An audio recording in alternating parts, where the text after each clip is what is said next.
Bonjour et bienvenue à notre méditation. Aujourd'hui, c'est le 9 octobre et je lis toujours dans Proverbes, chapitre 15, verset 24. Le sentier de la vie mène en haut. Il est pour l'homme avisé, afin qu'il se détourne du séjour de mort qui est en bas. Aujourd'hui, je voudrais parler avec vous sur l'importance de reconnaître ses fautes. Et nous allons lire pour cela deux textes d'un Jean et un psaume. Le premier texte se trouve dans 1 Jean 2, 2. Il est lui-même la victime expiatoire pour nos péchés, et non seulement pour les nôtres, mais aussi pour ceux du monde. Une victime expiatoire, c'était un sacrifice offert pour satisfaire les exigences de la justice de Dieu. Nous utilisons parfois le mot propitiation, qui vient du mot propitiatoire.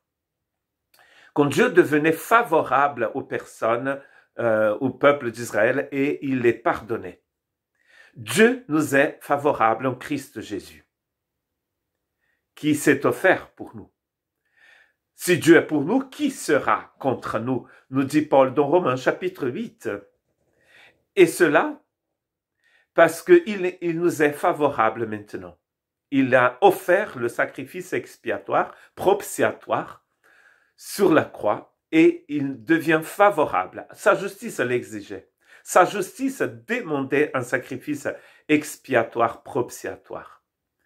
Et donc maintenant, Dieu nous est favorable. Il n'est pas contre nous, il est pour nous, il peut être pour nous. Le même Jean, dans 1 Jean 9, il dit ceci, « Si nous reconnaissons nos péchés, il est fidèle et juste pour nous les pardonner et pour nous purifier de tout mal. » Donc, il faut que nous reconnaissions nos péchés. Dieu reste toujours fidèle et juste, très important. Dans Apocalypse, nous voyons Jésus qui se révèle, le mot Apocalypse voulant dire révélation, qui se révèle comme celui qui est fidèle. Et ici, il est fidèle et juste. Et si nous confessons, si nous reconnaissons nos fautes, il nous les pardonne. Il a bien sûr l'idée que nous demandons pardon pour nos fautes, mais nous demandons aussi pardon à ceux qui nous ont offensés. N'est-ce pas intéressant? Nous pardonnons ceux qui nous ont offensés. Ce n'est pas ceux qui nous ont offensés qui viennent nous voir pour nous demander pardon. C'est nous qui allons pardonner ceux qui nous ont offensés. Comme Jésus nous dit qu'il faut prier pour ceux qui nous persécutent, n'est-ce pas? Prier pour ceux qui nous font du mal, bénir ceux qui nous font du mal.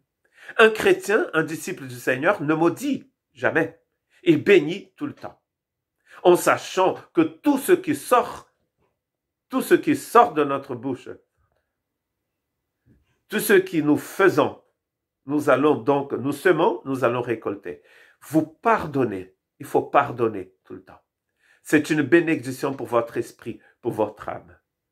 Examine-moi, ô Dieu, et connais mon cœur. Mets-moi à l'épreuve et connais mes pensées.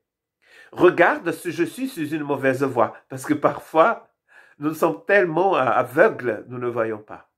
Et conduis-moi sur la voie de l'éternité. C'est le psaume 139, 23, 24. Sonde-moi. Que nous puissions prier Dieu ce moment. Aujourd'hui même, en demandant qu'il puisse nous montrer ce que nous avons dans notre cœur. Nous avons parlé de l'importance du cœur, de connaître le cœur. Dieu nous montre ce que nous avons dans notre cœur. Combien de fois il faut pardonner? Il faut pardonner tout le temps, dit Jésus. N'est-ce pas? Tout le temps.